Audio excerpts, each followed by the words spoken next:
Benvenuti a questo seminario organizzato da Vega Formazione, da Vega Engineering, sul nuovo regolamento europeo sulla sicurezza delle macchine.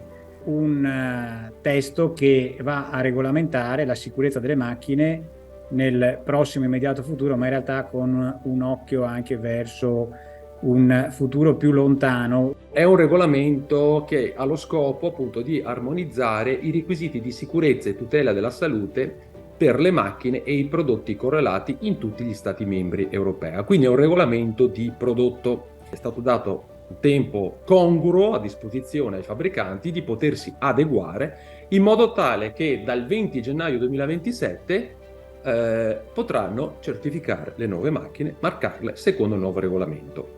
Ringraziamo l'ingegner Masiero che ci ha proiettato su un futuro, no, che eravamo abituati a vedere, in realtà è prossimo, direi, ma che eravamo abituati a vedere nei film di fantascienza, no? Considerando lo sviluppo tecnologico, in particolare, come avete visto, per quanto riguarda la parte di software o di intelligenza o di intelligenza artificiale, che potrà essere una componente sempre più diffusa nei macchinari, naturalmente con aspetti come sempre positivi e criticità, nonché aumenti di rischi che devono essere sempre valutati e prevenuti.